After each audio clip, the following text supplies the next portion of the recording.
I better get me some alpacas.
I can barely sense any Kuvaki at all.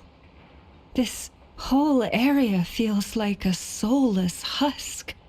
Looks like his appetite truly is insatiable. As if the power of that energy cannon wasn't enough. He's not seriously still getting stronger? What's his endgame here? Ah, everyone's here already. Hey, we made it. So, what's going on?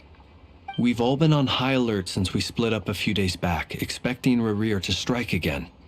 But it's like he just vanished into thin air. No one has seen him nor found any trace of his presence. That is, until this morning, when a ratnik found signs of wild hunt activity while out here on patrol. As you can see, the Crystonite itself is physically intact, but the Kuvaki it contained is all but completely diminished. And we're sure that Rerir did this. Who else? He's the only one who could pull off a stunt like this. Kuvaki loss has reached critical levels. Rakier of Solnari set to maximum threat level. Warning, unless de-escalation measures are taken soon, he will pose a threat beyond our ability to contain. The consequences could be catastrophic. Traveler, do you remember when we encountered Rerir just after regaining his body? There wasn't a shred of sanity left.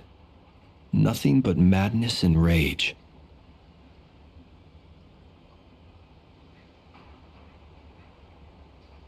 Yeah, didn't he shout out a bunch of names? Then he started raving about how nothing in this world mattered to him. Oh, Paimon gets chills just thinking about it. Oh, but the thought that he's still out there, lurking somewhere in Notcry, waiting for his chance to strike? Oh, even chillier. Last time we fought, we were already at a disadvantage. If he has such overwhelming strength, why would he suddenly go into hiding? Yeah, if I were him and I wanted more Kuvaki, I'd just take it by force. No point staying in the shadows. Unless something went wrong. His whole resurrection thing didn't exactly go smoothly.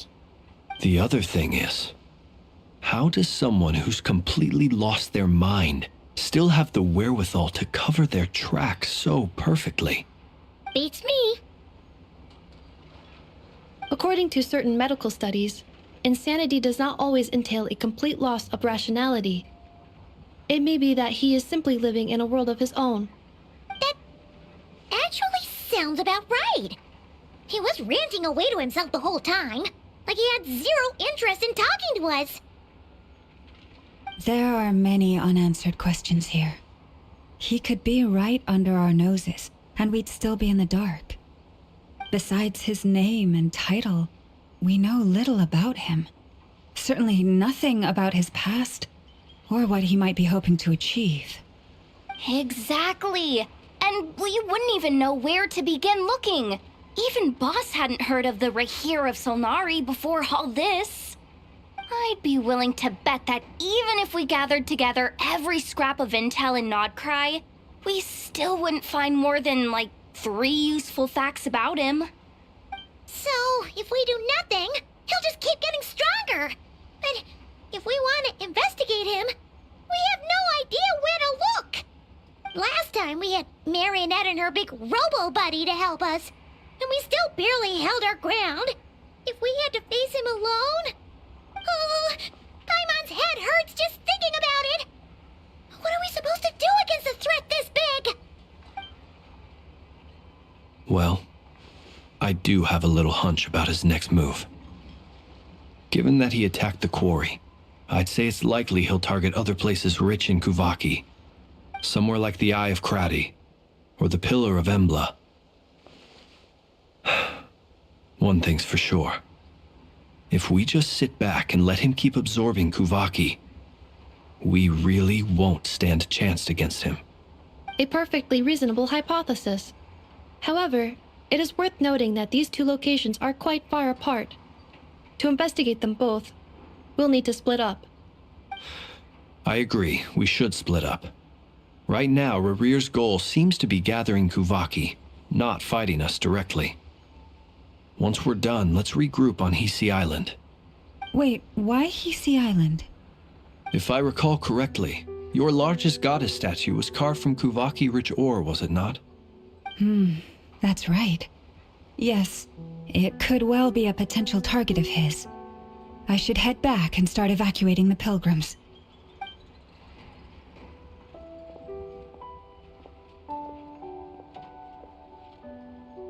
Splitting up's always gonna be risky. But I guess we don't have much choice, right? We're in a race against time here. And if we do run into Rerir, what then? That's when you follow the third rule of treasure hunting.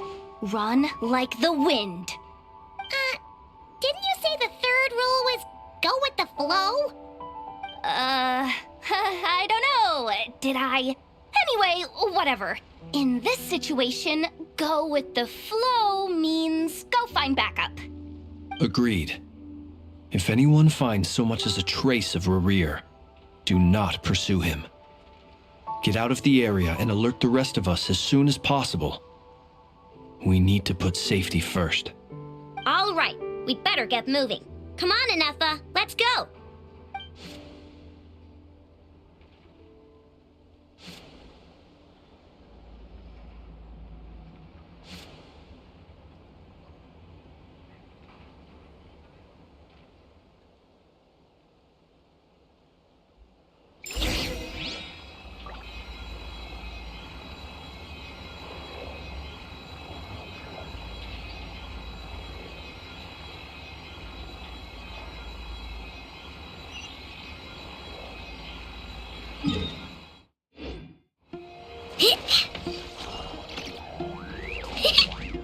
Relax. I'm taking care of it.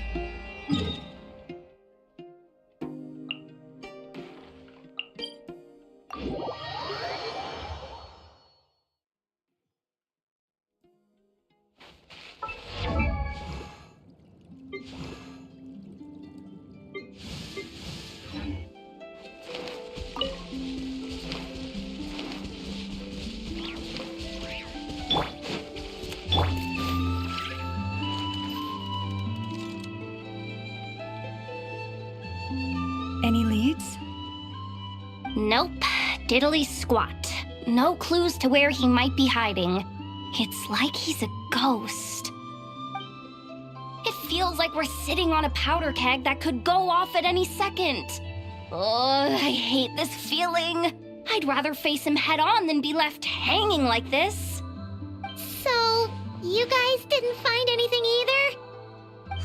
Not loving the word either. How about you, Flint's? I questioned a few Ratniki and eventually narrowed my investigation down to one suspicious individual. But by the time I got to his place, he was already gone. Almost as if he knew someone was on to him.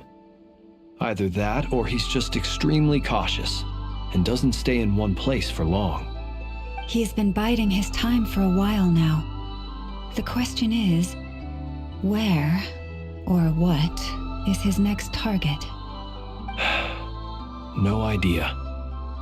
Since regaining his body, he seems to have lost all interest in the fragment in my possession. If he did still want it, he's had plenty of chances to take it. All we can do now is hope that Ino and Anefa turn up some leads. Darn it, Rereer. If you've got the guts, come face me one-on-one! Wait, he's actually here? I didn't mean it! I swear! No, it's coming from Silver Moon Hall. The Lady Kutar might be in danger. Let's get over there, quick!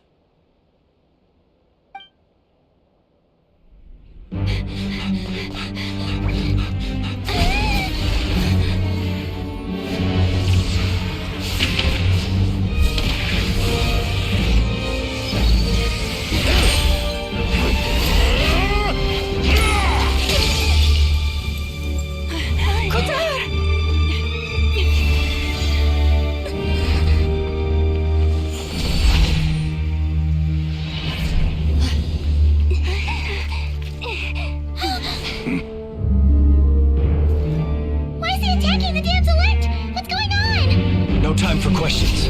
Stop him!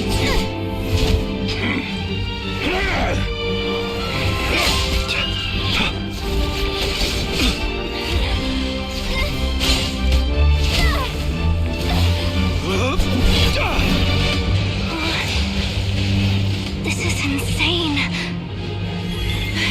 Yehuda, get Kutar out of here! On it.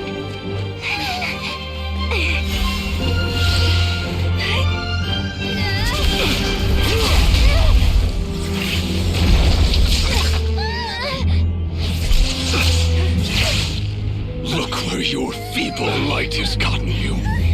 Now you shall plunge into darkness. Felindus, soon I will find a way. Watch out!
That was too close. We barely made it out of there alive. What's that guy's deal? How'd he get so crazy strong? He's a threat to this entire nation. I doubt his strength could even be measured by conventional standards. I have a question. When me and Anefa showed up, we saw him chasing after this lady like he wanted her dead. What was that all about? We weren't there for the whole thing either. They were already duking it out by the time we arrived. Yeah, we didn't see how it all started. It all escalated so quickly, we had no choice but to step in. Kutar, can you shed any light on the situation? Kutar. Cross-checking database. I see. So you're the one that the Frost Moon Scions refer to as the Moon Goddess? Wait, she's the moon goddess? Oh, no wonder she looks just like all those statues. There are many reasons why people might worship the moon, and just as many why they might despise it. I've never met that person before, but there was no mistaking his deep-seated hostility towards me. Why he holds me in such contempt, I cannot say. But since he hunts the power of the moon, it's no surprise that I am a target. Kutar. There are many potential motives. For instance, you help the traveler escape his grasp. This could be his way of taking revenge. It is also possible that he covets the Kuvaki inside you and seeks to take it for his own. The list goes on. But right now, devising a counter strategy should be our #1 priority. The likelihood of this location being discovered is close to 100%. A counter strategy? But we don't stand a chance against an enemy like this. Surely our only option is to run. He's not gonna chase us to the end of the world, right? So as long as we can sneak out of Nodcry undetected. No, I can't say that. Come on, Yehoda, this is serious stuff. You can't suggest we all just chicken out. Running is our only option. Huh? You seem surprised, but what other choice do we have? We are facing an enemy we cannot possibly defeat in battle. Well, I mean, yeah, but still. It's not too late. I can distract him, so you'll have plenty of time to make your escape. Wait, what? You're gonna act as bait? Doesn't that make sense? I'm the one he's after. There's no need for you to risk your necks on my behalf. A coyote doesn't stop for bypassers while it's howling at the moon. What is it, Loma? The Frost Moon Scions have already grown accustomed to life without their goddess. My presence here is no longer essential, and this is not my home, so you needn't ask me to stay. We can't just roll over and let him get away with this. That's not our style. Yeah, we can't just call it quits after everything we've been through together. Besides, she pretty much saved my life back there. If I just ditched her now, I'd never forgive myself. We can't overlook that you have saved our lives multiple times now. To talk of returning the favor would be a little crass for my liking. But suffice to say that we are friends, and friends look out for one another. Rira's true objective remains unclear. Even if we were to sacrifice Miss Kutar, there's no guarantee he would stop. But Kutar, I know why you left the Frost Moon Scions so long ago. It was because people started treating prayer as a form of trade. They would make self-centered wishes, force you to accept meaningless offerings in return, and then expect you to perform miracles for them, as if that were their entitlement. If it were me, I might have walked away too. But I believe that time can change everything, and that sometimes it takes losing something precious to appreciate its true worth. After much reflection, I've realized that this was never about whether the Frost Moon Scions need you. Any relationship based on need is purely transactional. What I truly hope is that you'll choose to stay, not out of obligation, but as part of our family.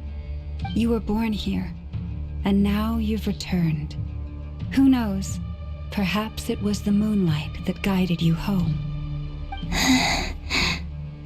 Thank you, Lauma. But my power is on the wane. I'm afraid I will be of little use to you now.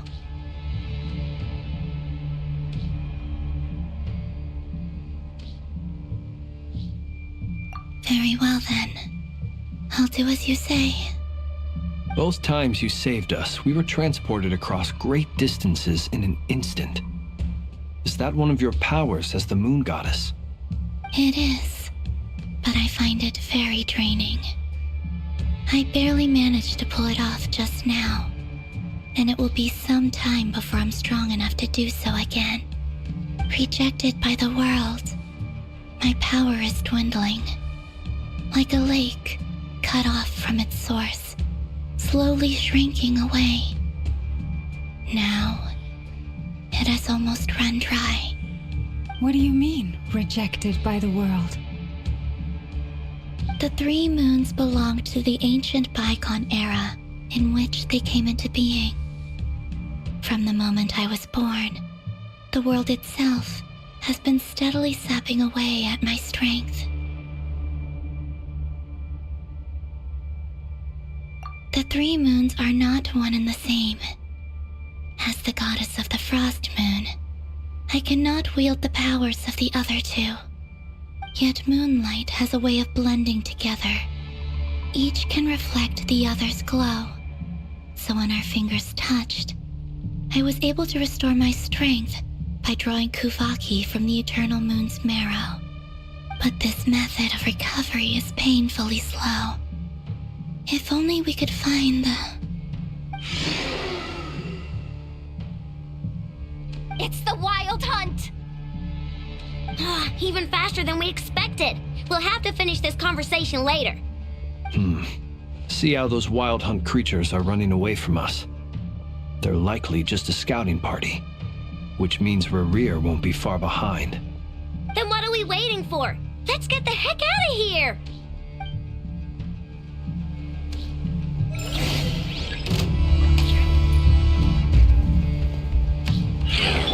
Close your eyes.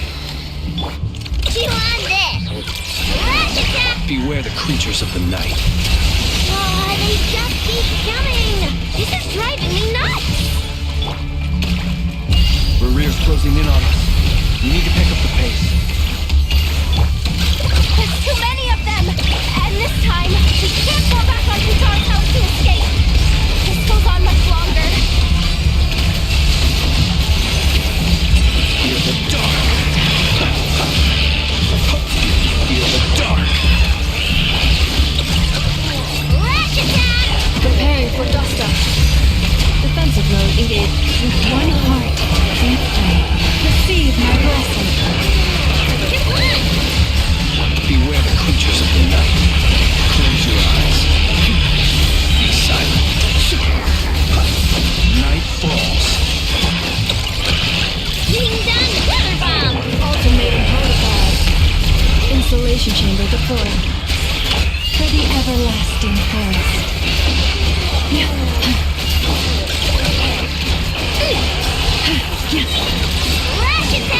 The long sleep beckons. Close your eyes. Be silent. To dust. Annihilation mode. Defensive mode engaged. Go claw! Ding dong! By the Frost Moon of old, branch into song.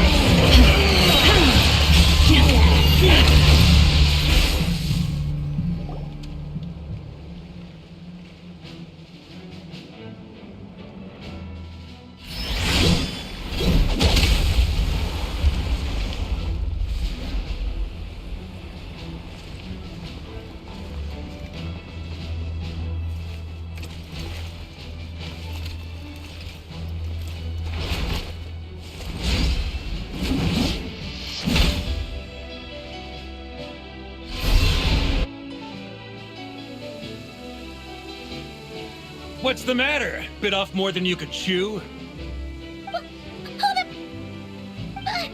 Who are you? Uncle Varka! You're back from Amsvartnir? Oh, you're Varka? Grand Master of the Knights of Favonius? We could save the intros for later. Right now, let's get you all out of this hellhole. Follow me. I know somewhere you'll be safe. Oh, is that where I think it is? That's the one. Come on, move! There's no time to waste.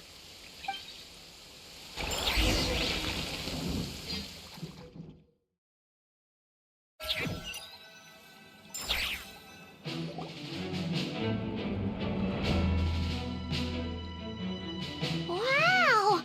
Where are we? This is so well hidden. Well, that goes without saying. This is the Knights of Favonius' meeting place in Nodcry, and a contact hub for the Northern Intelligence Network. AKA, the black market of intel. No matter what faction you're with, it's the place to buy and sell information. Their headquarters are in Nodcry, but they've got contacts in every nation. As an expeditionary force on foreign soil, working with them has offered us the most effective way of getting our hands on reliable local intel. This is where we meet, so naturally, it's secure. Anyway, where were we? Folks from Nodcry should be pretty familiar with me by now, but I believe this is the first time we've met. Allow me to introduce myself. I am Varka, Knight of Boreas, and Grand Master of the Knights of Favonius. We've heard all about you. This meeting's been a long time coming. You look way younger than Paimon expected, but you definitely have that Grand Master vibe. Well, I'm no spring chicken. Just not showing my age yet. Definitely feeling some of that back pain today, though. Rushed back from Amsvartnir without a wink of sleep, only to get right into another fight with that freshly revived maniac. Another? You mean you fought him before? Yep. He wasn't nearly as strong back then, but he was still a formidable foe. I brought some of the knights along to give him a little surprise, but he saw us coming from a mile off. My squad took heavy injuries, and I barely made it out alive myself. We knew it might have been our last chance, so we staked everything on it. But still, it wasn't enough to stop him. I tried tracking him down afterwards, but he didn't leave a trace. Even in his unhinged mental state, he's as cautious as any trained operative. So, I decided to come find you. And as luck would have it, turned up to find you being ambushed by the Wild Hunt. The rest, you already know. Is that why he's been frantically absorbing Kuvaki these past few days? Because he sees you as a threat? Maybe I'm part of the equation, but even if I weren't, I'm sure he'd still be gathering power. He's clearly working up towards something. Note to self, Uncle Varka's strength rating officially upgraded. Guess it's my turn to ask questions now. So, what exactly has been happening in Nodcry? Why has the Wild Hunt returned in humanoid form? And why is it after you? That's a long story, but I'll try to make it quick.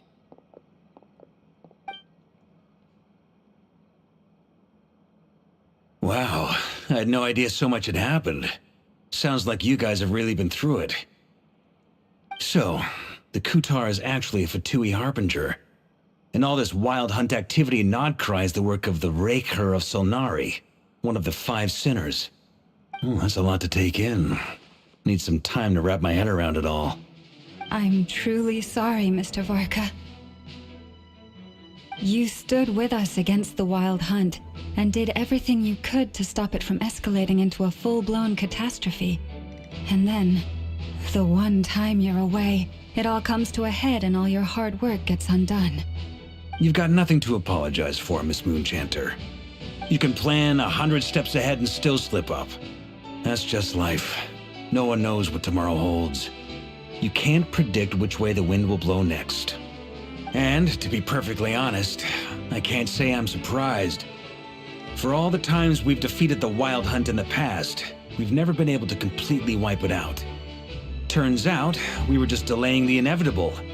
But now that a new variable has come into play, fate may well take a different course. A new variable? You mean us?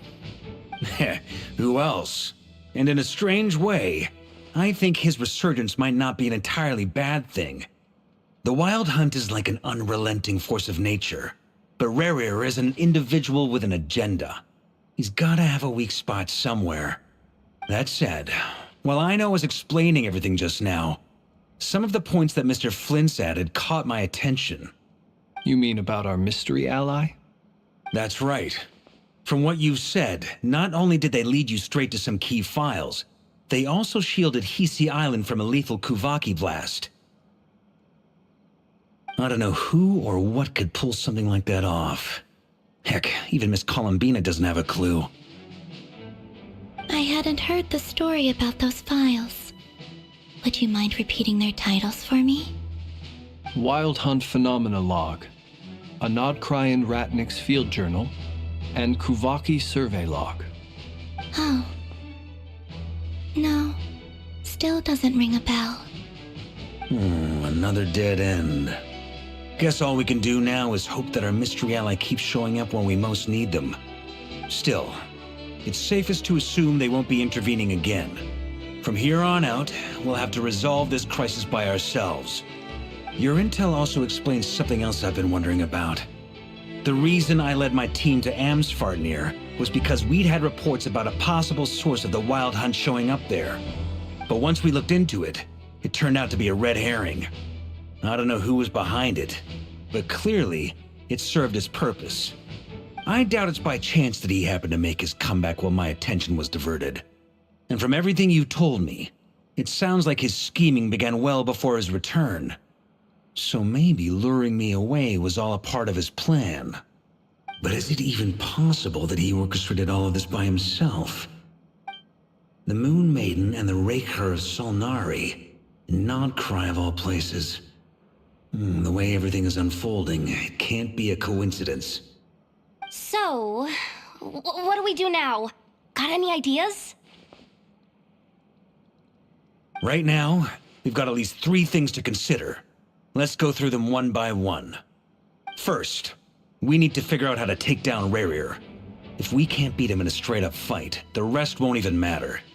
To my knowledge, the bulk of Nodcry's fighting force is already gathered here. But even with everyone united, we're still no match for Rerir in his current state, let alone with his power still growing. What if there was a way to tap into a new power of our own? How so? Have you thought of something, Columbina? 3 moons once watched over this world. The Eternal Moon was the largest. The Frost Moon was the brightest. And the Iridescent Moon was the most mysterious. They say that back then, the 3 moon goddesses wielded immense power. Enough to shape the workings of the world itself. I now bear the Frost Moon's power, and the Eternal Moon's marrow resides within the Traveler. Hold on. Are you suggesting? The iridescent moon, the last piece in the puzzle. That's right. If we can find the Iridescent Moon's marrow, I will be able to regain my strength much more quickly. The 3 moons are said to stir the tides and illuminate all things. Perhaps they hold further secrets beyond our understanding. According to my analysis, the solution is feasible. However, it is subject to one major condition. How do we locate the iridescent moon's marrow? I know a way, but we will need to visit the Fatui's Experimental Design Bureau. The Experimental Design Bureau? Are you saying we need to involve Marionette? Yes. I must speak with Sandrone. It's a long way from here to the Experimental Design Bureau. There's a high chance you'll be spotted. You shouldn't go alone.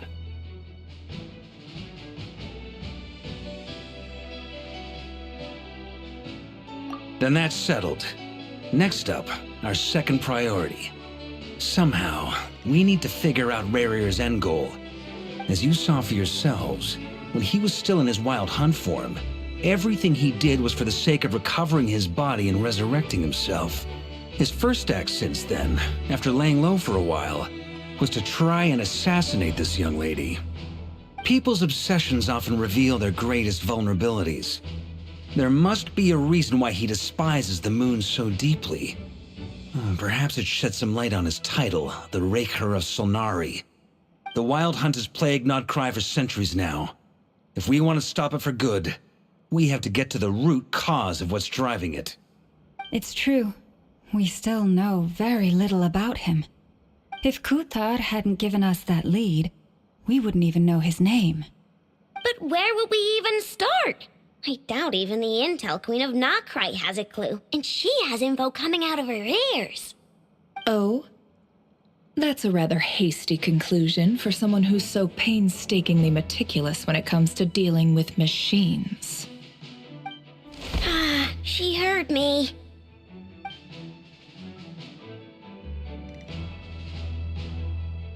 Boss! What are you doing here? I'm now asking myself the same question. I received a letter from a humble knight of Favonius, requesting a meeting to discuss a major business deal. But it looks like this humble knight had something else in mind. Details, details. Miss Neffer, the important thing is that you've arrived at the perfect time. Since his failed ambush, I've been racking my brains trying to come up with a plan to fight Rerir. Given the severity of the situation, I think it's fair to say that our only chance lies in uniting as one. And I'm talking all the factions in Nodcry. We can't do this without the Curatorium, but I knew it'd be a tough job to win you over. So, I took the liberty of reaching out for a little chat. Wait a sec. How did you even hear about this place, Neffer? Didn't you say this is meant to be the Knights of Favonius' meeting spot? And a contact hub for the Northern Intelligence Network? And isn't it supposed to be super hidden? You really think he could have gotten settled in Nodcry without my help? Besides, I'm the one running this gig. Of course I know where the meeting place is.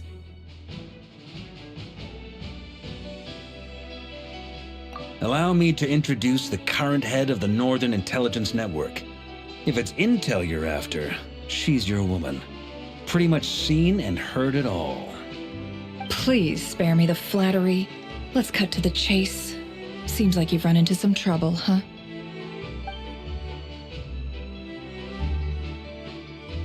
Well, this certainly qualifies as an unforeseen crisis. On behalf of the Curatorium of Secrets, I wish you all the best of luck. So you're just going to sit this one out? Why should I get involved? What could possibly be in it for me? What if we told you, we can't do this without you? Oh? Then I'd say, you'd better make it worth my while. I don't work for free. I can't put a price on something like this. It's just not in my nature. But then again, you and I have always been polar opposites in this regard, so I can't exactly say I didn't see this coming. If you insist on compensation, I will pay you. Consider this a formal commission. Sound fair? You just don't give up, do you? Too bad. I know you well enough to know you can't afford my prices. The riskier the job, the more it'll cost. And a Moonchanter's stipend isn't exactly generous. Unless you're planning to start passing the donation box around among the faithful. Boss, just a thought. If they come up short, maybe you can take the difference out of my next few paychecks. Things got really dangerous during the fight with Rerir. If this girl hadn't saved me, I'd be ley line fodder by now. I'd be gone for good, boss. If there's any way we can make this work, I'd really like to help her. Please? I'm begging you. This is why I'm always telling you never accept favors.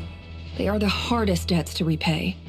You have to be careful who you get involved with, or you invite all kinds of misfortune. Very well, Yehoda, I will help. But just this once. Don't count on this happening again. Flynn's, That fragment that Rerir was after, do you still have it on you? Of course. Let me borrow it. I need it to follow up on some leads. Wait, you actually have some leads?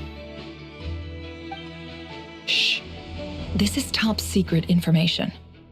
I get it. We all have things we'd rather keep to ourselves. Plus, I know we can count on you, so we'll leave the intel gathering in your hands. And that brings me to the third and final item. We need to find a way to distract him. We need time to make our move, so someone will have to stall him. I'm in for this part, no matter what. Anyone coming with? Count me in too. Come off it, you two. Quit playing heroes. I'm way ahead of you here. Nefa did a scan of the Moon Goddess's Kuvaki signature, and we're gonna use it to make some decoys over at the Krumkake craft shop. Anyone who's in, follow me. Once they're ready, we'll deploy the decoys across Nagkrai. So as long as the rest of you keep moving, he won't catch on to your scent and won't be able to track you down. I like it. Genius idea. No biggie. All right then, we'll split into 3 teams. Once your team has finished their mission, return here and wait for the others. Dismissed!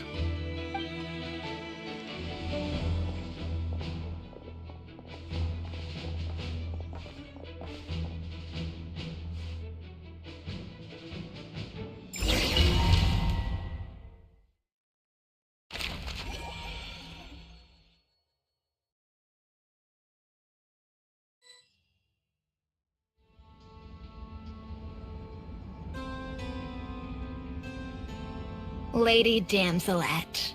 Wait, and you two? What are you doing at the Kuvaki Experimental Design Bureau? We've been doing our best to mind our own business lately. But if you're just gonna waltz up here like this, you're seriously pressing your luck. Don't blame us for doing what we have to. Huh! You really think that's gonna scare us off? We're not looking for any trouble. I just want to see Zandrone.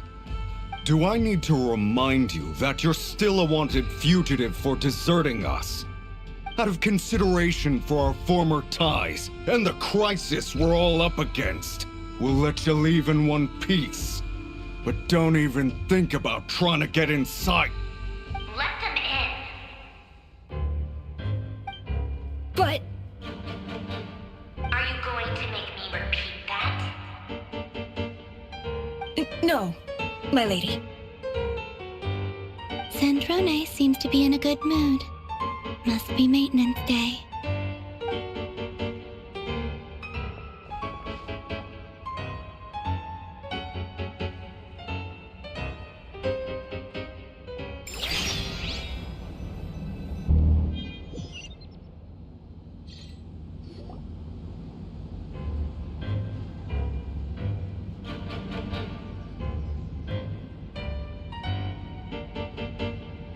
So tell me, to what do I owe the honor this time? Actually, before you answer that, just so we're clear, we're not colleagues anymore, Columbina. I don't owe you anything. I promise it's nothing big. It seems like you've gotten the wrong idea here. The only reason I let you in was because I was bored. It seemed like a way to kill some time and satisfy my own curiosity. Whatever miscalculations I may or may not have made in the past, I haven't lost the plot enough to even consider sticking my neck out for your sakes. I'd like to speak with Arlecchino. What? Huh? You mean the knave? I'd like to speak with Arlecchino. Is she in Nodcry? No, she's not. Once the work on this facility was completed, she went back with the Rooster and Regrator. The only ones in Nodcry are me and... what is it you need to speak to her about anyway? Rerir is hunting me. If I'm going to face him, I must first retrieve the lost moon.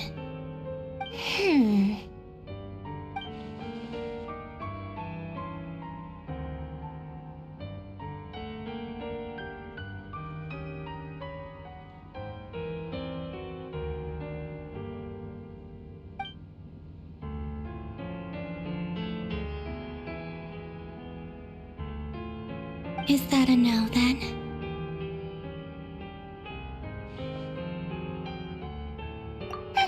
As if I need reminding. I was this close to settling things with him before someone decided to whisk me away to their weird little garden. Have you held any tea parties lately? Tea parties? Yeah, obviously. You don't seriously think we'd pack it all in just because you aren't here. If anything, they've been more eventful than ever. Just me, Arlecchino, and a bunch of insolent, insensitive guests who won't stop asking where you've gone. Oh, they've been a real joy. I bet you served them the worst tea you have. Just like you used to do to me when I upset you. Who cares about how good the tea is when there's no one around to drink it? I keep losing people. First Rosaline, now you. I'm running out of people who can make me laugh. Honestly, what could be more ridiculous than the multi-centenarian goddess, who's only ever had the plain herbal tea she received as offerings? You'd always brew a different type of tea for me each time. Was it really just to see how I'd react?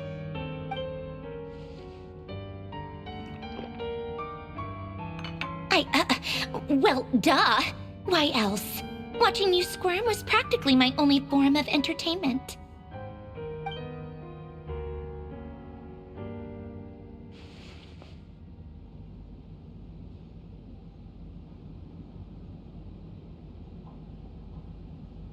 Oh, yeah. And Capitano sometimes used to bring Tartaglia around, too. But I guess we won't be seeing him again. Well, I guess we are overdue for a get-together. Polonia!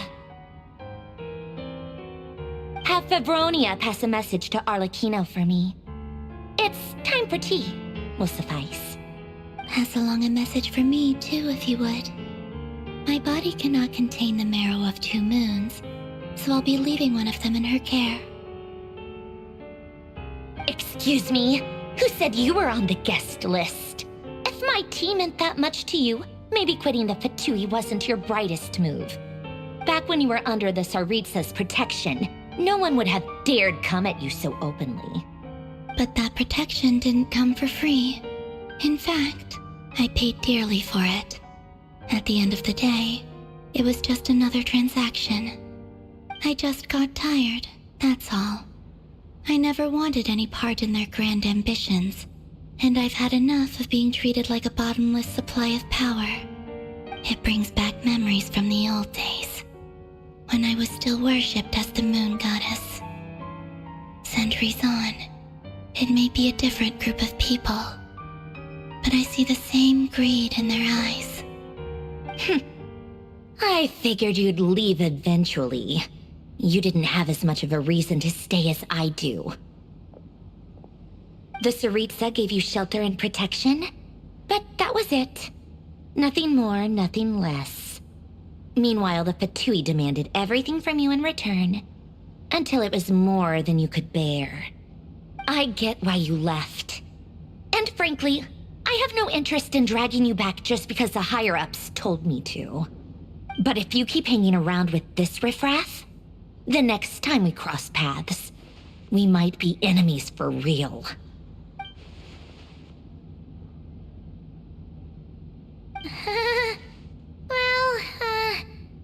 Guess that's our cue to leave.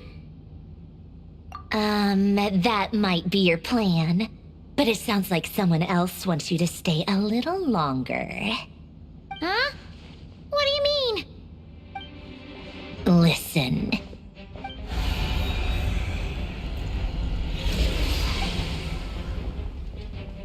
My lady, it's the Wild Hunt. A horde of monsters is headed straight for the facility.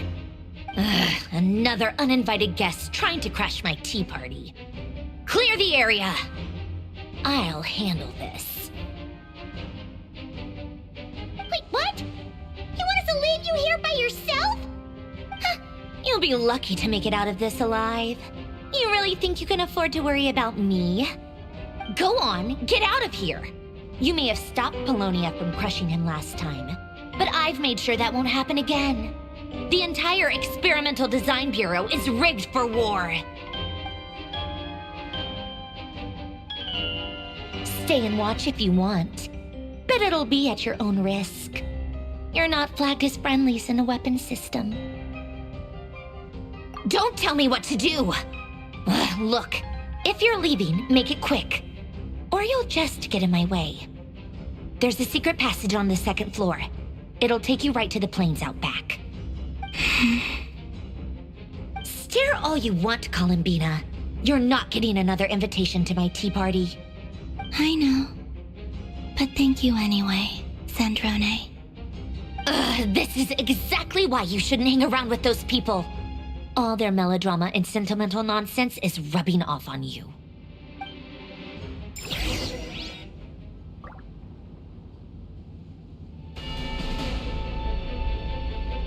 Come on then, Mr. Ray here. Let's pick up where we left off. It's your Wild Hunt monstrosities versus my beautiful creations. Let's see who comes out on top.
Polonia, get him!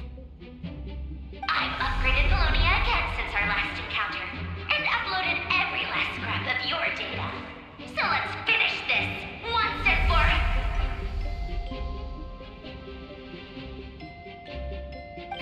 She's not here. Where did she go? Hey, over here, you big... Curse it. Moon. Go. Keep searching. She cannot have gotten far.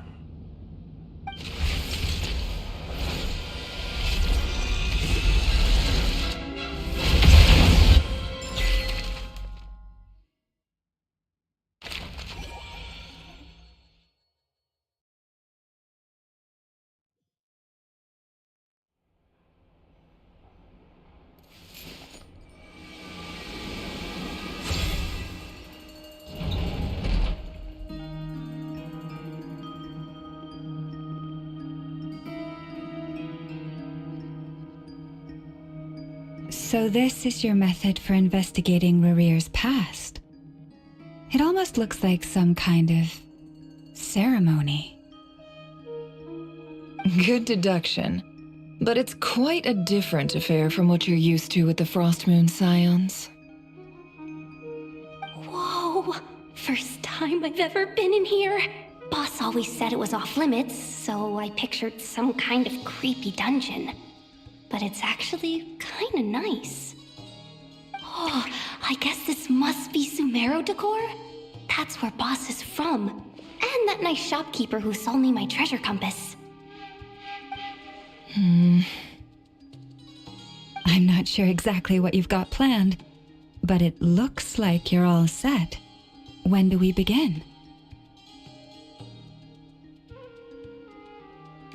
Whenever we wish.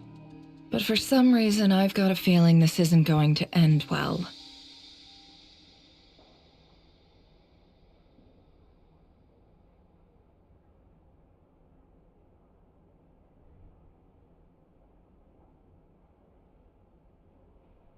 I've never faced Rarir myself, but from what you've told me, his power is beyond anything I could imagine.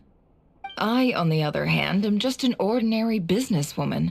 Our paths should never have crossed, yet here I am, forced to make an enemy of him. If you ask me, you're about as far from ordinary as it gets. So what are you saying? You're getting cold feet? Once I take a job, there's no backing out.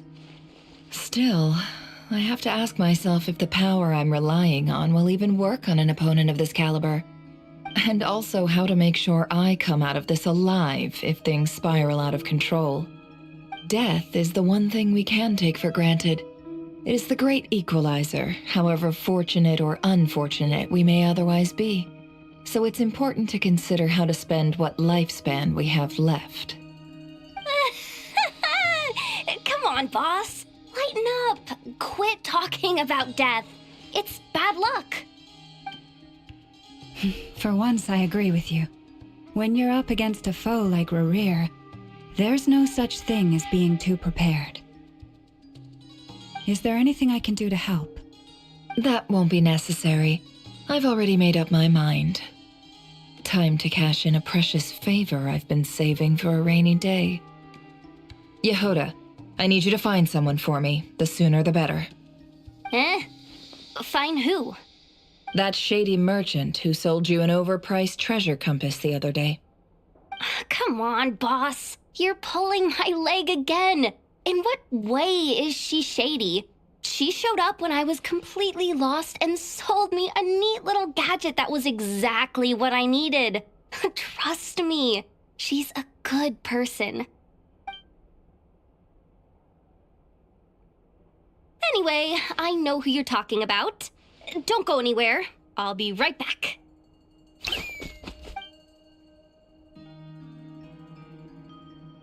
Quit grabbing me. I genuinely can't run any further.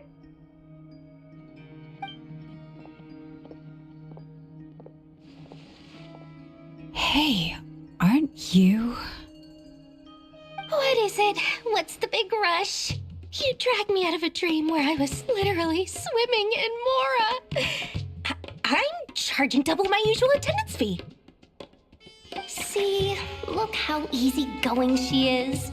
After that rude awakening, she could have completely snapped at us. But instead, she kept it together and just asked for an extra fee. Dori Sangama Bay? I never would have pictured you two doing business together. If you want to make it big and not cry, it's all about connections. Lady Nefer just so happens to have a lot of intel that interests me. And she also did me a big favor in the past. It was back when I first arrived in Not Cry. My trusty assistant, the genie in my lamp, had an adverse reaction to the Kuvaki and fainted. And wouldn't you know it, that's when I suddenly find myself in a life-or-death situation. Good thing my compatriot was there to swoop in and save the day. I've been giving her a 30% discount off all of my goods ever since. Now, so that no one here feels left out, I'm willing to extend a 20% discount to fellow friends of Boss Nefer. Plus, any other friends you send my way will enjoy 10% off.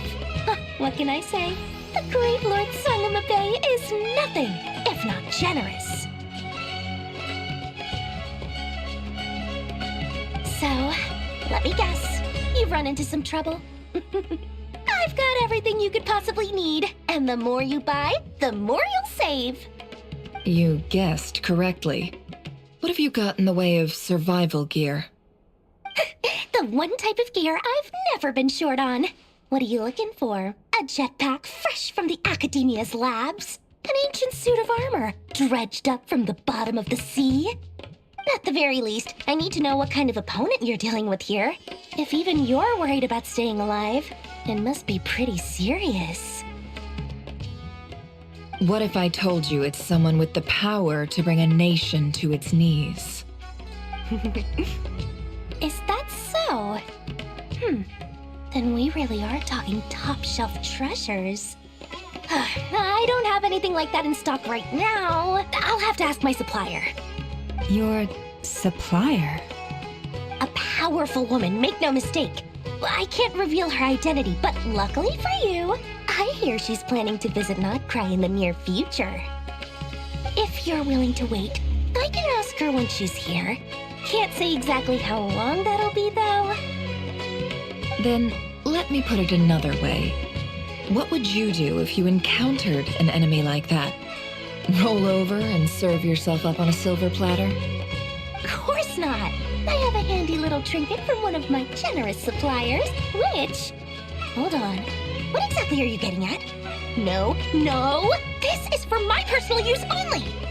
Let's just say I'm borrowing it, all right? Just for insurance purposes. You'll get it back later.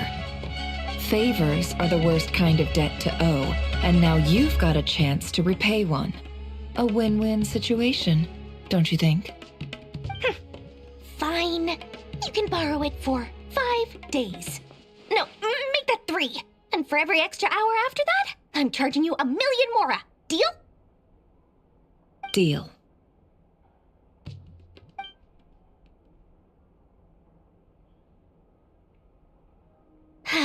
What a way to start the day. Now, was there anything else you wanted? Or can I go back to bed now?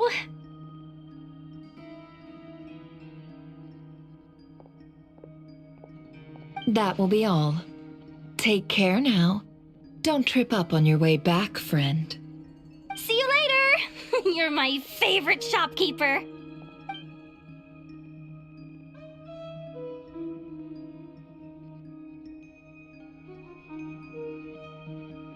Excellent. Everything is well and truly ready. The ceremony can now begin. After initiating the ceremony, your minds will follow me wherever I go. You will see many strange things in your mind's eye. So remember, don't be frightened, and don't make a sound. Now then, let us peer into the Raker of Solnari's past.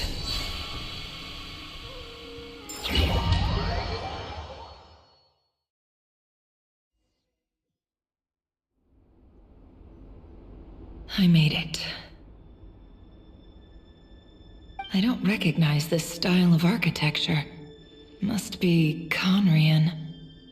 Simple furnishings, table and chairs.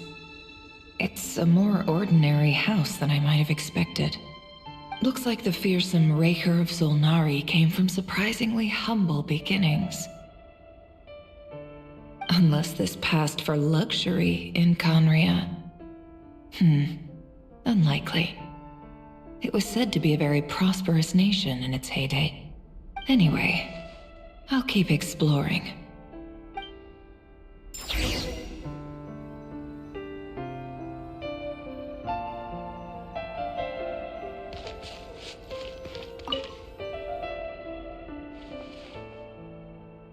Hi, Reverie. Since you're working extra hours tonight, I thought I'd keep myself busy by checking out that new kebab shop. I've heard good things about their menu. I'll test it out, and if it's as good as everyone's saying, let's go back together sometime. P.S. New stash from the Universitas Magistrorum. I brought some goodies home. A few teacups and a pin rack. Hope you like them. They didn't sign their name, but they must have been close. Sounds like they were living together.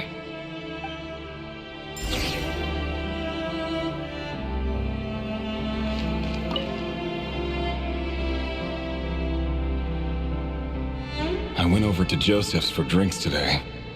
They have a fine collection, but I went alone. Felindis was tied up with something and couldn't make it. Joseph asked why I came alone, but I didn't really have an answer.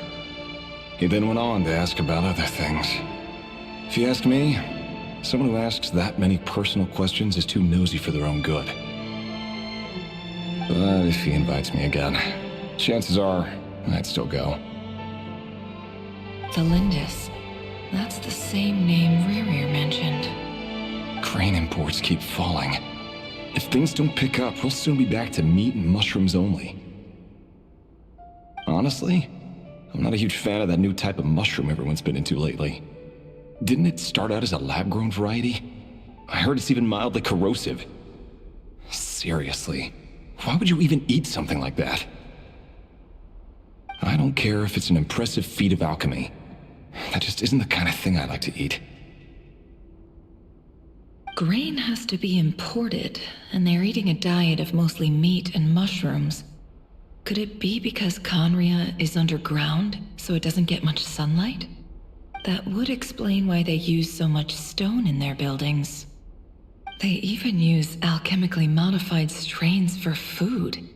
Seems like the people of Conria don't have many options when it comes to dining. I've just about saved up enough now.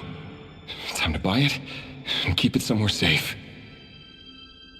Making a big purchase. I wonder what it is.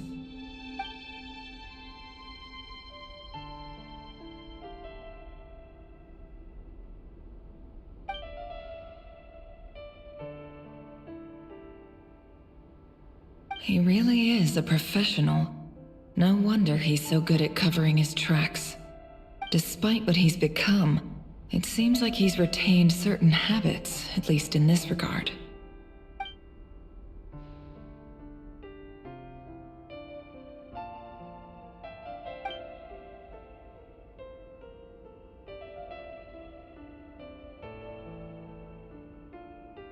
Did Rary rip it out himself?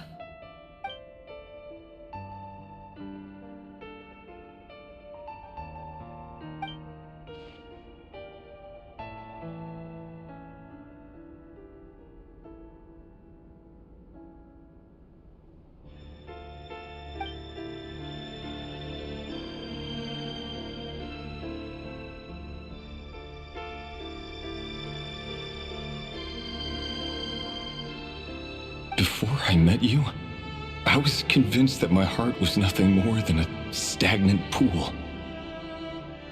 The burial place of a fallen moon. A withered, windless grove where the waters rested forever unrippled. It was you who helped me see that my heart hadn't entirely withered away. That it could still beat to the rhythm of love. This is just trivial sentimentality from the looks of it. Why would he go to the trouble of hiding that? The burial place of a fallen moon.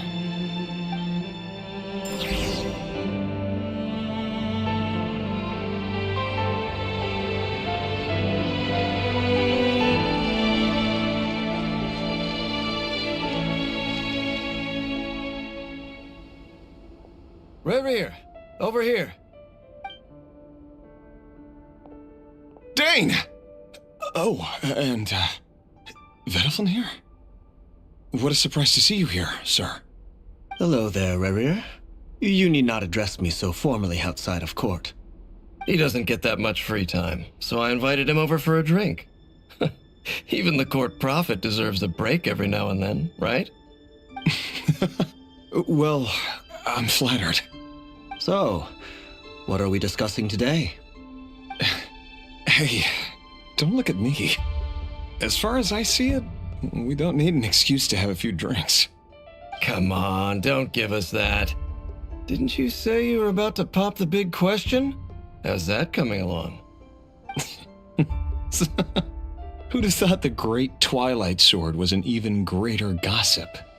I just didn't expect you to be the first one to settle down and get married, that's all. Yeah. If you told me that a few years ago, I wouldn't have believed you either. So, are you planning to come clean about your job then? I'm guessing you still haven't told her. Sure, I'll have to tell her at some point. But I'll need to pick the right time and place. To be honest, I have no idea how she'll take it. Come on, stop being such a pessimist. For all you know, she could be thrilled.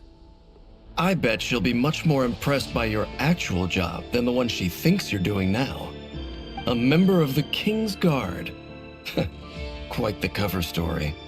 Does the king himself even know? Of course he does. Anyway, enough about me. How have you been? Me? Same old, nothing much to... Huh? What's up, Ved? It's nothing. Vedaflin, Dainslift's elder brother. Renowned throughout the court of Conria as the Visionary, and said to possess a wisdom far beyond the reach of any ordinary man. And yet, despite the gulf between us, he seems to have something to say about me. Does he even know me? Does he see me as a friend of his brother, or just another of the Vinster King's blades? Why did he react so strongly? Was it really to do with what we were talking about? Brown, curly hair and brooding blue eyes. So this is what Rerir looked like back in the day. Perfectly normal. No different from anyone else. As frightening as this monster is in the present, there's something even more unsettling about seeing the human he used to be.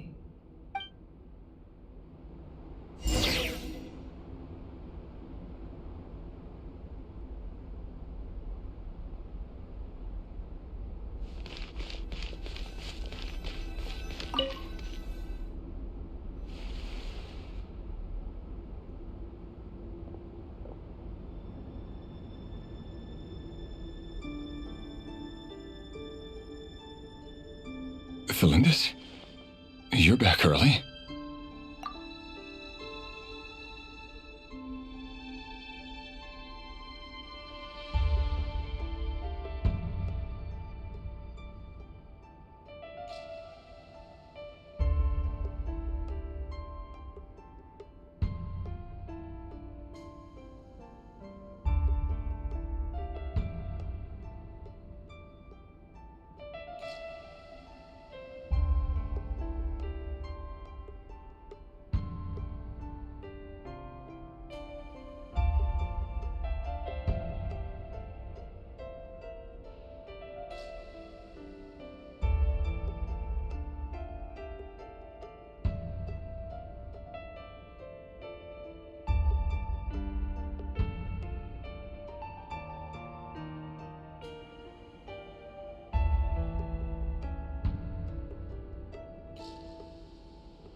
Our equipment's being serviced today, so I got off earlier than usual. How's your day been? Oh, why the long face? Is something the matter? Has your boss been giving you a hard time again? Went for a drink with Dane and the others after work. Isn't that a good thing?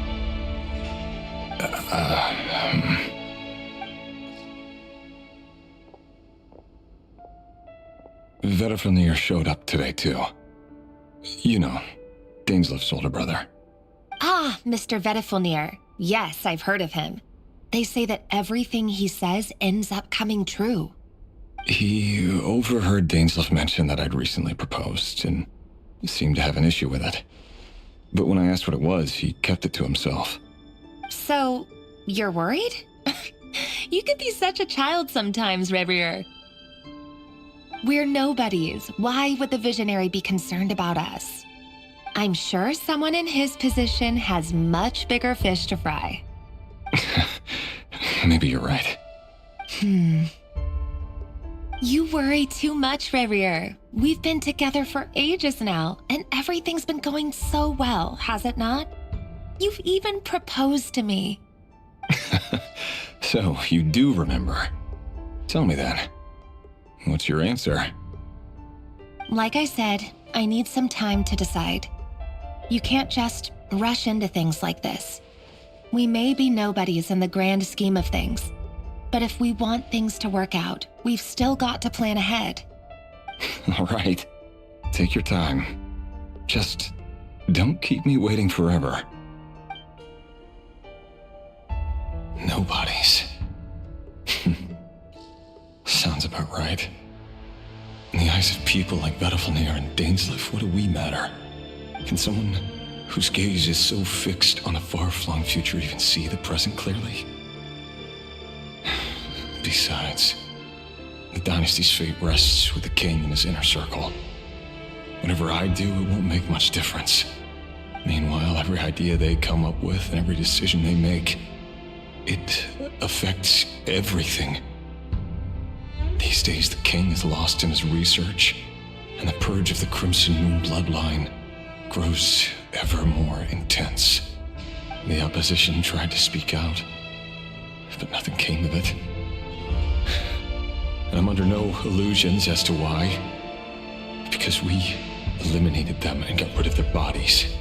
A man can have 1,000 reasons to carry a sword, but there are few good excuses to use it.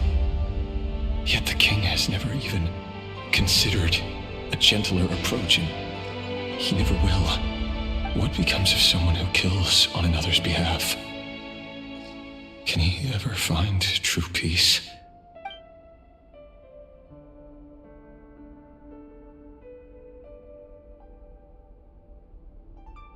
Thelindis?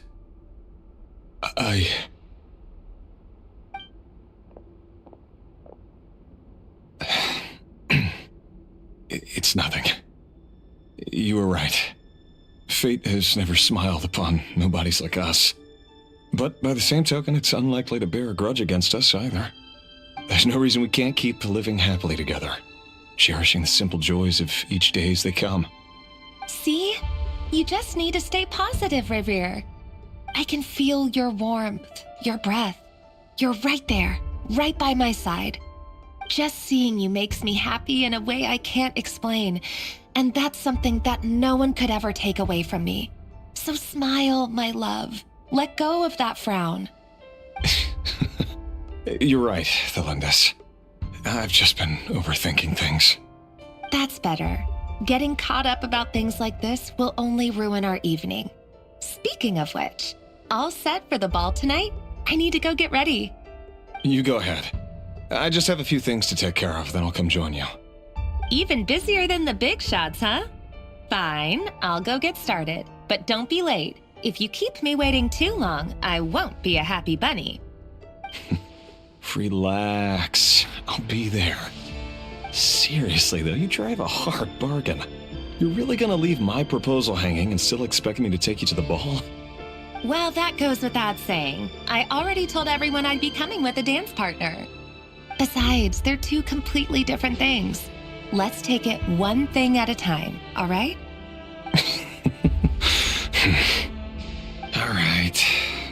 quite outfit it is.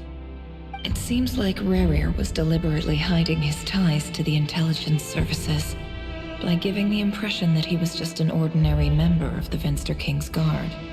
He clearly doesn't want his would-be fiancée to know about his other life. Then again, that's hardly surprising. People in the intelligence trade rarely do.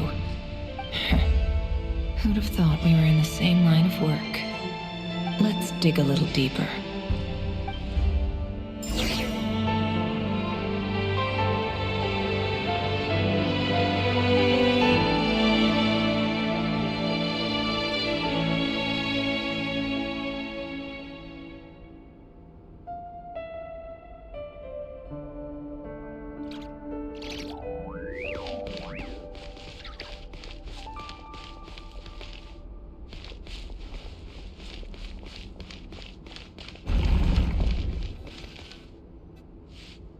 Our last operation was a resounding success, and all thanks to you, Rehir of Solnari.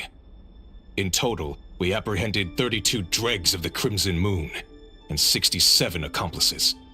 After all these years since the dynasty's fall, so many of them still linger on. Indeed, it cannot be denied. Yet it was destiny that the Crimson Moon should be overcome by the eclipse, and that His Majesty, the all-seeing Vinster King, now guides our nation on the path to prosperity. Conria has no further need for a dead moon. But alas, there will always be those who refuse to see the truth, choosing instead to romanticize the past. That's not entirely true. Much about the Crimson Moon era was worthy of remembrance, and that's exactly why they keep trying to see it restored. Many of its secrets remain unsolved to this day. As it happens, that's precisely the field of study my partner is devoted to. You still haven't told her what you really do for a living. Where would I even start? How do you tell someone that you're one of the king's hand-picked executioners? That your hands are steeped in blood? You didn't choose this life, any more than I did. Orphans like us don't get a say. But I'll sure as heck be the one to pay for it.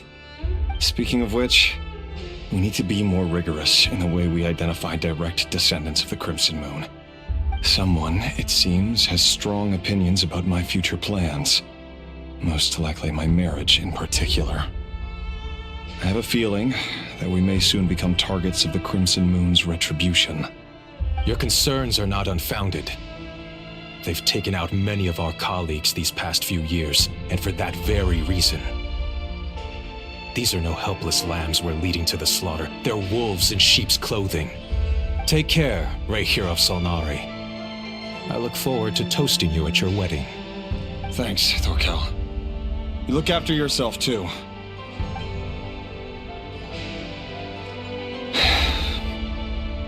Thelindis, I never wanted to keep this from you. You're the last person I would ever want to lie to. But that's exactly why I can't tell you everything. There are things you shouldn't know. Things you cannot know. The moonlit dynasties are a thing of the past.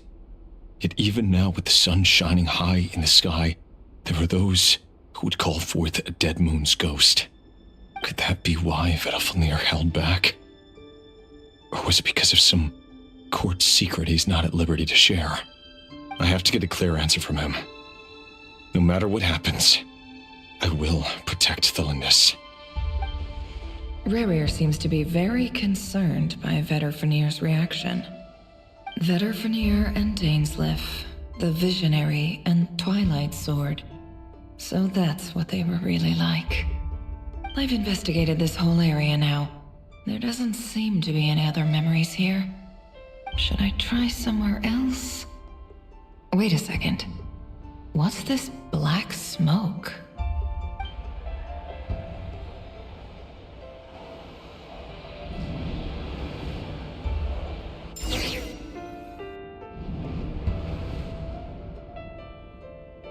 So, he's late after all. Just you wait, Rerir. You're in for it. Big time. Are you waiting for someone, ma'am? Could I tempt you into buying some flowers? Oh, sure. Pick me out a pretty bunch if you would. Thank you. But I'm afraid none of them are as pretty as you. For someone so young, you sure have a way with words, don't you? I'm only telling the truth. Look me in the eyes. You'll see I'm not lying. May we have a word in private? Who are you? And what do you want? It doesn't matter who I am. Too many of our kind have fallen lately, so I decided to take the risk of reaching out. Not long ago, the Ray here of Solnari led an assault on one of our strongholds. We suffered many casualties, and many who came to our aid lost their lives as well. Sorry, I don't know why you're telling me this. And I don't want to get involved. Wait, hear me out. This time we finally got a clear look at his face and learned his true identity. His name is Rayrir, and he claims to be one of the King's guards. What did you say? A cruel irony, isn't it? The man you're set to marry leads a double life as a brutal executioner. But surely, you must have caught a whiff of the blood on his hands. Why are you telling me all of this now? Simple. It's because... How strange. Rarier was nowhere to be seen in that memory. It clearly belonged to Thalindis. Rarier couldn't possibly know what happened if he wasn't even there. Why would her memories appear in his fragment? The ceremony won't last much longer. I think it's time to call it a day.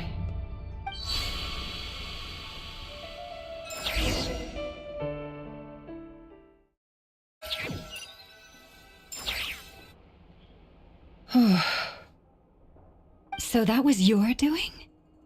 Did you just pull us inside Rarir's fragment to spy directly on his memories? Any more questions, and I'll have to start charging. I had no idea you could do that, boss!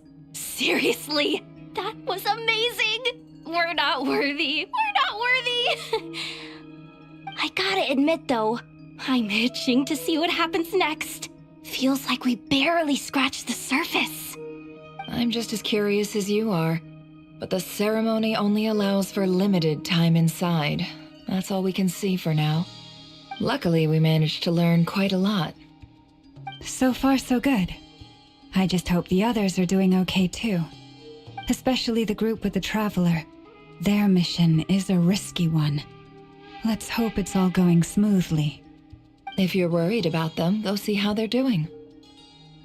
If I know Boss, she's gonna need some time to write up all the details and make sure it's all coherent.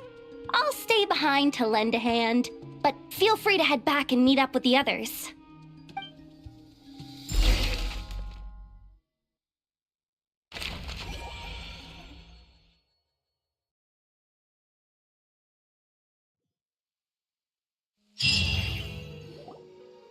Oh, they've been prowling around for nearly 2 days now. These things just won't quit. Oh, they might not have seen us yet, but them constantly sweeping the area, our way out is completely blocked. Oh, that's never gonna work. One little slip up and it's game over. If they spot us, they'll run straight back to Rarier. And once he knows we're here, it won't be long before he's breathing down our necks again.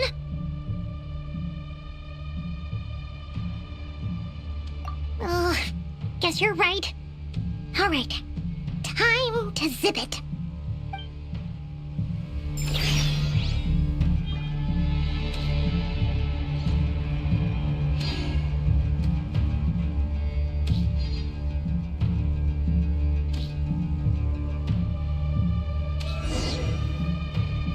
Oh, they've been prowling around for nearly 2 days now. These things just won't quit. Oh, they might not have seen us yet, but them constantly sweeping the area, our way out is completely blocked.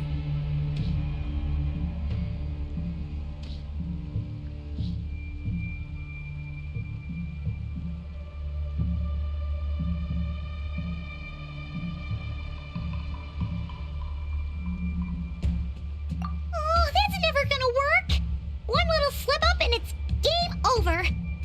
If they spot us, they'll run straight back to Rerir. And once he knows we're here, it won't be long before he's breathing down our necks again.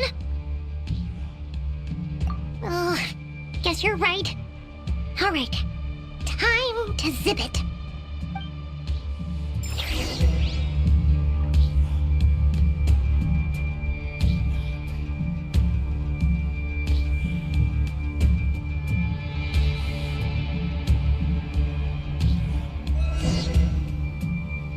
Oh, they've been prowling around for nearly 2 days now.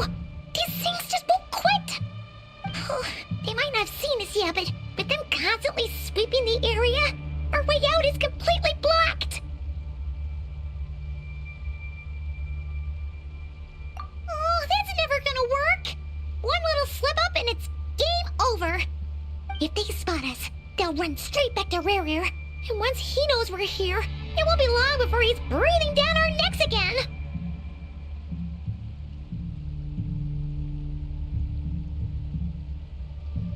Oh, guess you're right.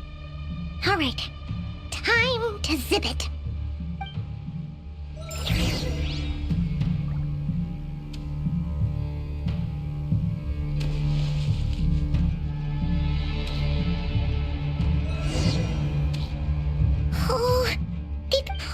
They might not have oh, that's if they spot us, they'll run straight. Oh.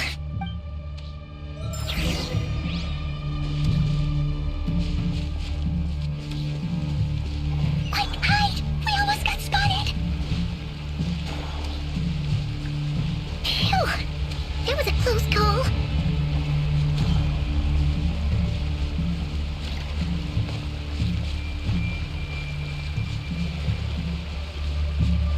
Watch out! He's coming this way!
The season of verdure draws near once again.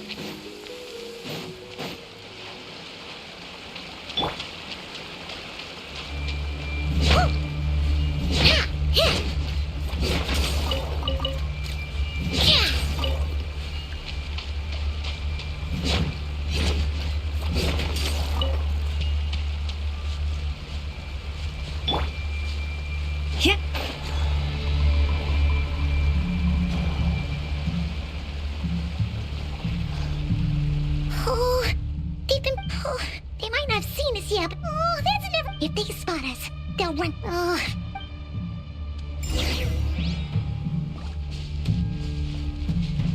Quick, hide! We almost got spotted. Phew, that was a close call.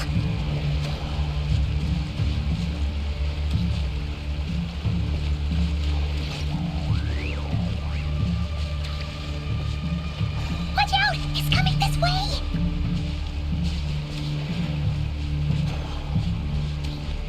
Keep going. We're nearly there. This is the final hurdle.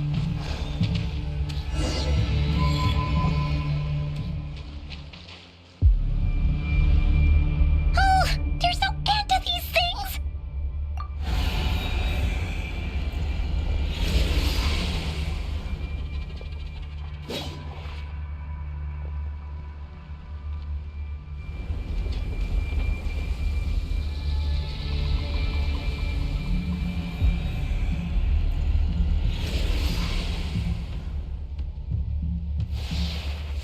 fire. Fire? Wait, what's that smell? Oh no! There's a fire!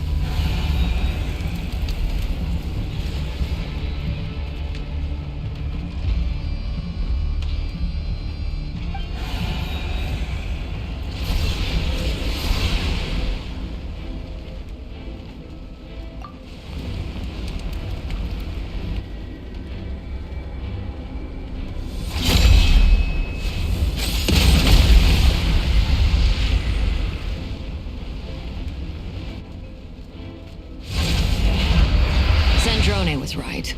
You look weak, Columbina. The old you would never have let such lowly creatures bar your way. Word has it that you did something for the Tsaritsa, and that's why you've lost most of your power. Freedom comes at a heavy price, doesn't it? It's Arlecchino! You came! Hello again, Columbina. And greetings, guests of the House of the Hearth. It's been a while, Arlecchino.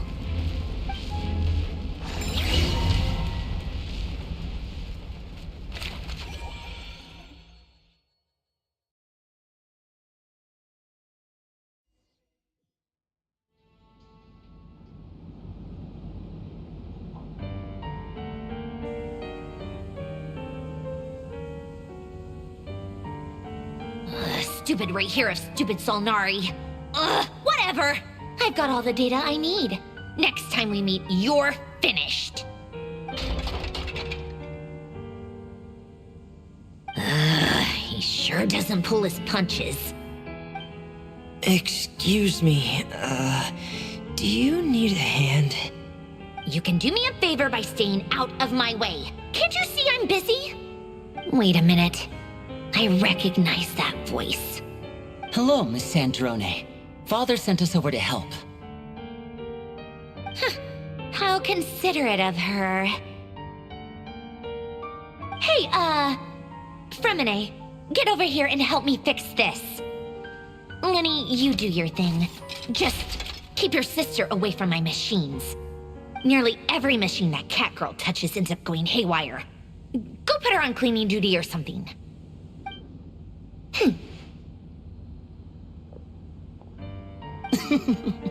Then let's start downstairs. Fremine, we'll leave this place to you. You've got it. Wait a second. Pretty sure there's still some tea in the cupboard. If you want some, you'll have to make it yourselves.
It's a relief to see you all made it back in one piece. feels like there's quite a few people missing. Where's Flint's and the others? And what about Nefer? I returned ahead of them. Flint is helping Aino and Anefa to set up the decoys and buy us some time. As for Miss Nefer... Boss is still wrapping things up on her end. She sent us back to fill you all in on the top secret intel we've been gathering. I see. Then let's get right into it. But first, who do we have here? You brought someone else in to help? Greetings. I was invited here to help as a longtime Tea Party companion of Columbina's. You may call me Arlecchino. Surely it can't be. Those eyes. Oh, where have I seen them before? Wait, of course. In those memories we just saw. The only Arlecchino I know is the fourth of the Fatui Harbingers. So either you share a pretty uncommon name, or you're more than just a Tea Party buddy. You're well informed, Grandmaster. A man from Mondstadt living all the way out here in Nodcry, and yet the people and affairs of Snezhnaya seem to hold a special place in your heart. Oh, the feeling's mutual. Sounds like you know all about who I am, too. A Fatui Harbinger. The atmosphere in here just got really tense. Guess we can't just start trusting Fatui Harbingers, even at a time like this. I must admit, though, I'm a little curious. Seeing as the Moon Goddess no longer belongs to the Fatui, what makes you so willing to put your neck on the line here? Nor does Nodcry belong to Mondstadt, Mr. Varka. Yet still, you're fighting for it all the same. Things don't always have to have a tangible payoff. Sometimes, stopping things from spiraling out of control is a higher priority than chasing the spoils of victory. Of course, I can't say there's nothing in it for me at all. But that's between Columbina and myself.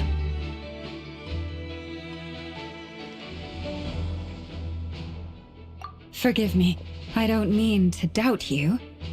It's just that the Fatui really have been the source of many of our troubles. We have our own way of doing things here in Nodcry. But ever since they arrived, the Fatui have treated us with nothing but hostility.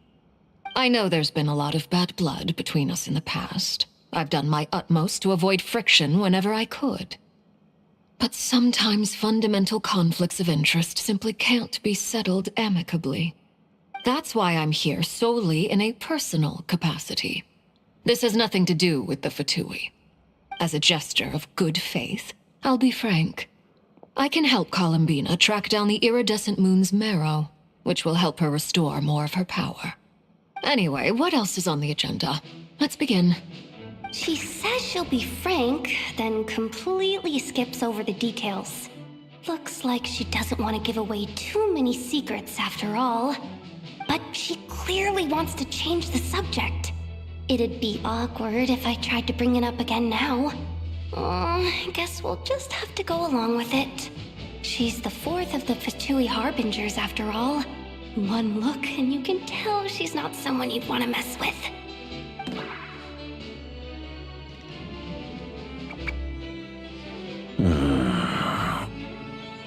Well, since Miss Arlecchino sounds confident in her ability to handle that, we'll proceed to the next topic. Yehoda, time to share that top secret intel. Alright, listen up everyone. First, we now know that Rerir was originally a Conrian secret agent whose primary mission was to hunt down and assassinate the so-called Dregs of the Crimson Moon. The Dregs of the Crimson Moon? Mm-hmm. In the memories, there was a lot of talk about the Crimson Moon and Eclipse, and a whole bunch of other stuff from the time of Conria.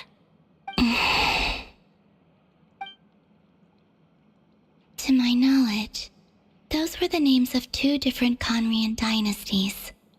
Long, long ago, it is said that the people of Conria worshipped the Crimson Moon, drawing a mysterious power from its reflection.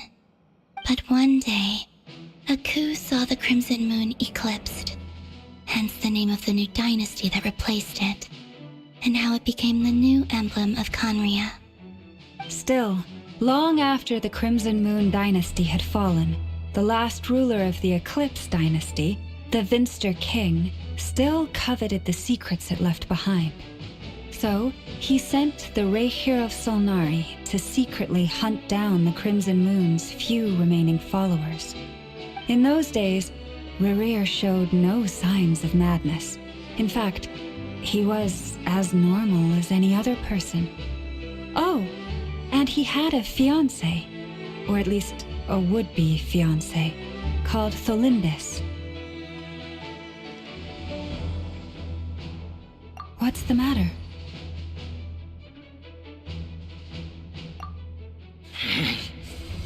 Verfnir, Rheindaughter,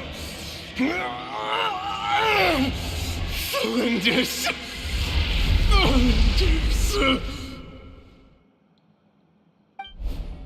Interesting. Anything else? What about this would-be fiancé of his? Do we know anything about her? Well, she was a researcher at the Universitas Magistrorum, but it felt like she was hiding some kind of secret. Oh, and one more thing. For some reason, Rerir's fragment also contains some of Tholindis' memories, though only a very small portion. Well, no shortage of potential leads, I'll give you that. In any case, it sounds like we can conclude that while Tholindis was still around, Rerir appeared to be lucid and quite normal. Tholindis, it seems, must have been the one thing in this world that he couldn't let go of. Tell me, though, were these pure-blood Conrians we're talking about here? Why do you need to know that? Hold on. If she was a pure-blood Conrian...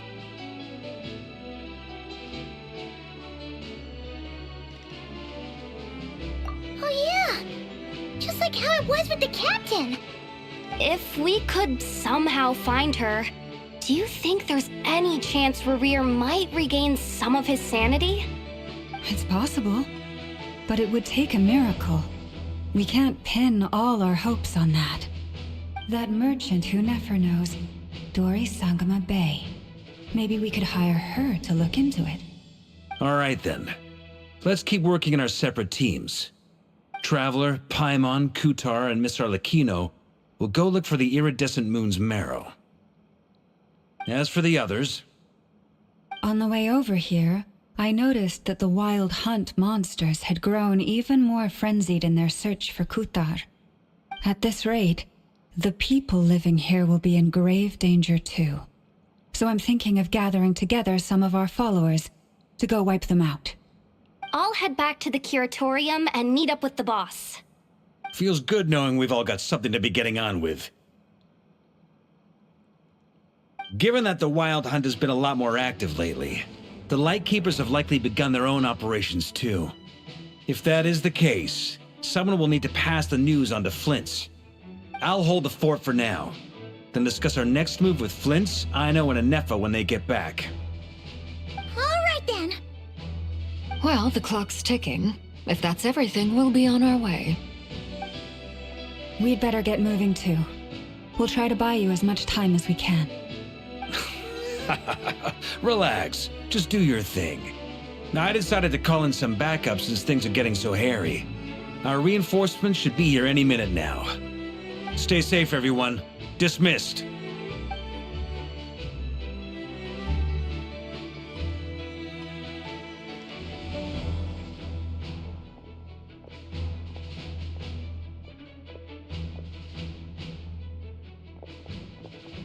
We're back. Did we get here a little early? Or a little late? A tad late. The others have already set off. To summarize, our resident moon goddess has found us a new ally, and Boss Nefer has uncovered some promising info. Everything going smoothly on your end? Not great. I don't know how long we can stall them for. The decoys are getting taken out way faster than we imagined. I'm gonna make some more later, but I need a timeout first. I'm so tired right now. Oh, right! Ineffa, could you fill in Uncle Varka on what we just discussed with Flint's? Sure. Uncle Varka, you previously told us about how when you went to investigate a source of the Wild Hunt in Amsvartnir, you discovered that it was just a diversion. But according to Flint's intel, several outbreaks of the Wild Hunt had already occurred in Notcry in the period leading up to that. That was before Rerir had regained his body, when he was far from regaining his full strength. In other words, in theory at least, he still lacked the means to act in two places at once. Flint's, with everything that's been happening, the Lightkeepers across Notcry are rallying to fight back against the Wild Hunt. They're gonna need your help. I know, I'm sure you're capable of coming up with something far more effective than decoys. But for now, you should stay here and get some rest. Ineffa and I will head back over to Amsvartnir to see if there's anything I missed. I told you Uncle Varka would say that, didn't I? A deal's a deal. Not a word about my snack intake for the next week. Database updated. Reliability of Aino's predictions increased. What does that mean? They were betting on how you'd respond after hearing their intel. It's the obvious choice, isn't it? That's hardly worth betting on. We already decided that Ineffa should go investigate the situation over at Amsvartnir on her own. You might as well stay here and keep watch. Someone needs to hang back and oversee our strategy meetings. And besides, you still haven't fully recovered from ambushing Rerir. So I've ended up with the easiest assignment. Well, I appreciate it, everyone. See you when you get back.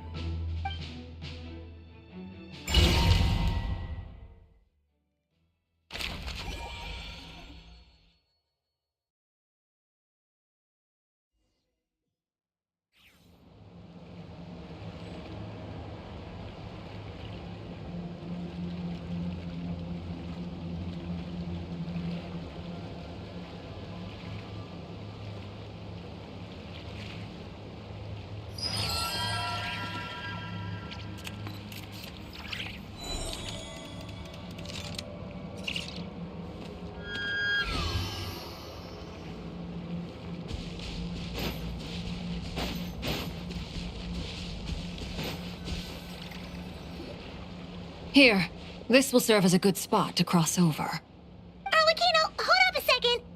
Since you brought us all this way, would you mind telling us what you got planned? We still haven't got the slightest idea what's going on here. And if even Columbina doesn't know where the iridescent moon's marrow is, how do you? Simple. Because I am an inheritor of the royal bloodline of the Crimson Moon, and one of the last surviving embers of the Two Worlds' flames. Huh? Are you serious? Isn't you're a descendant of that Crimson Moon dynasty we were just talking about? The one from ancient Conria? Your surprise is understandable. I was also taken aback when I first learned of it. But the more I thought about it, the more I realized the signs had been there all along. When I was young, I discovered I could wield a very special kind of fire. It coursed like blood through my veins and smoldered away inside my nerves. What's more, whenever I experienced strong bursts of emotion or drew too deeply on this power, it was like some kind of presence within the fire would begin to gnaw away at me, consuming me from the inside out.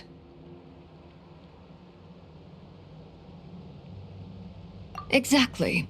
That is why my hands are like this, too.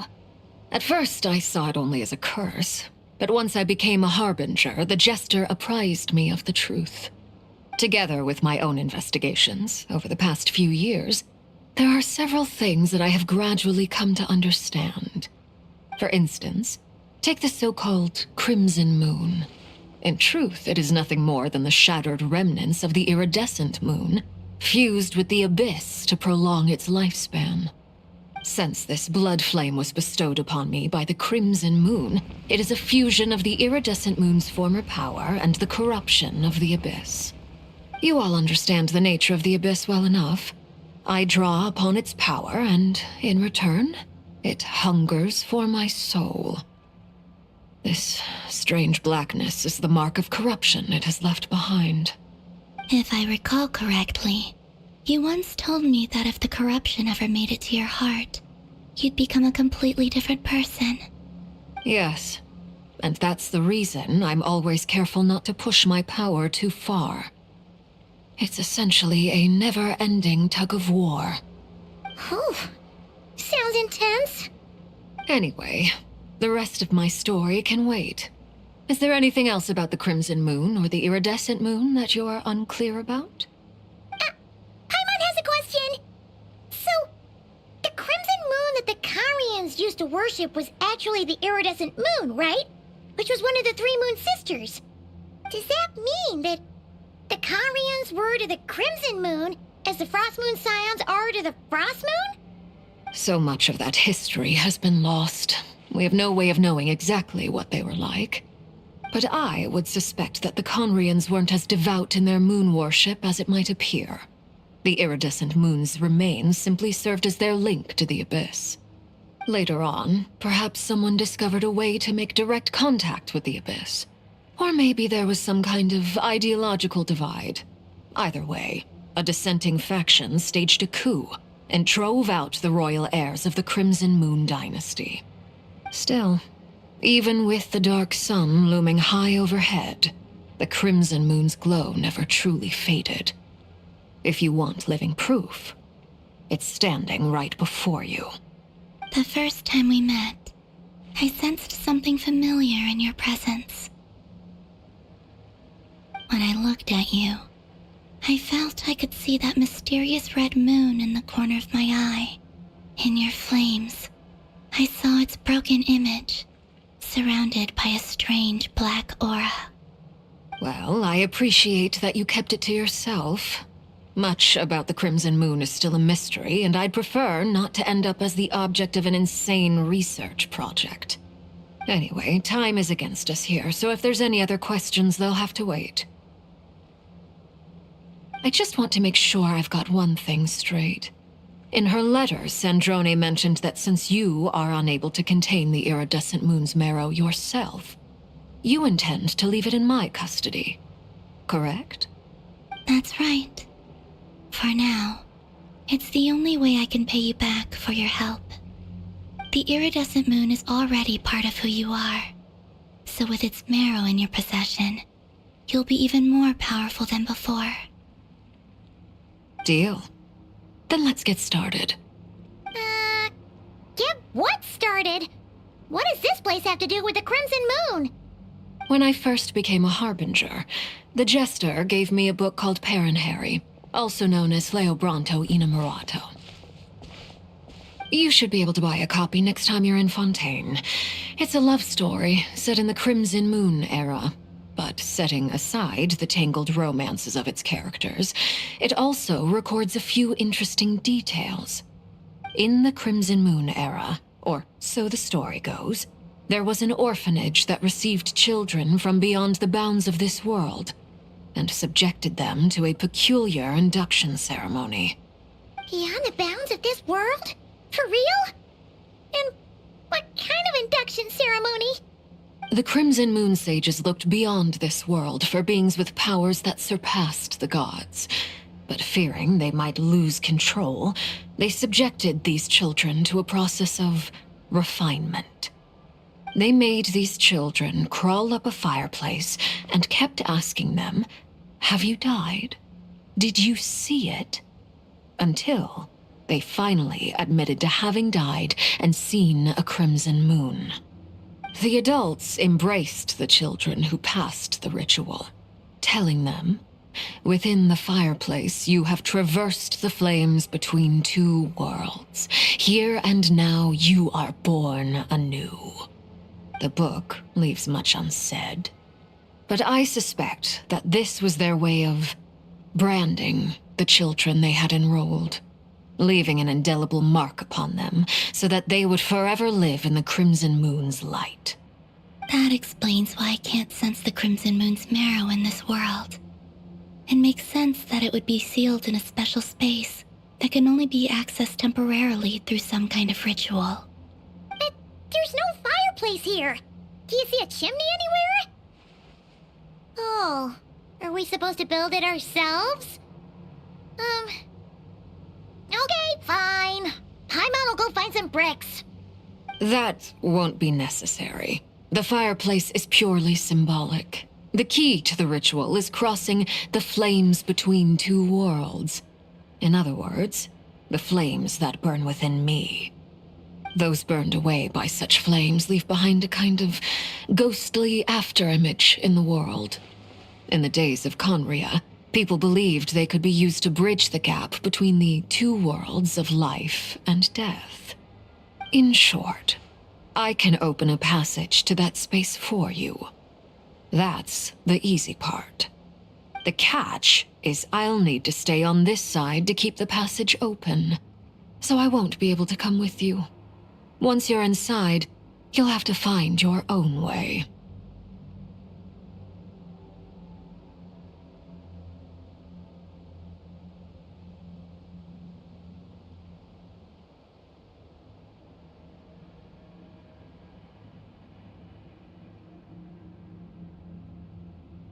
Very well.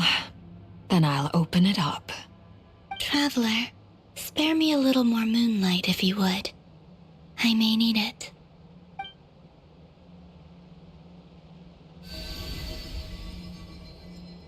Thank you.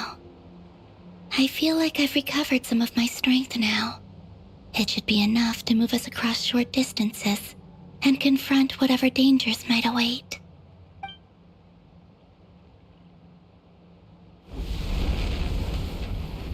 Mistress of the seven hues of ages past, great mother of the present, crimson-clad sovereign of the two realms, by fire severed, by fire renewed, I offer myself now and beseech your descent.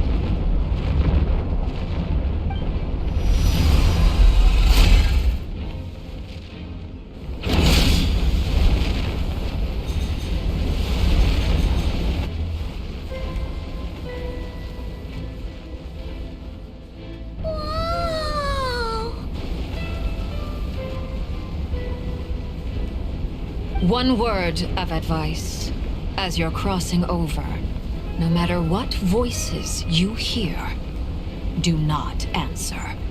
Got it! I sense a sinister gloom inside, but also the familiar light of the moon. I feel that I am about to meet an old friend who has changed beyond all recognition. All right,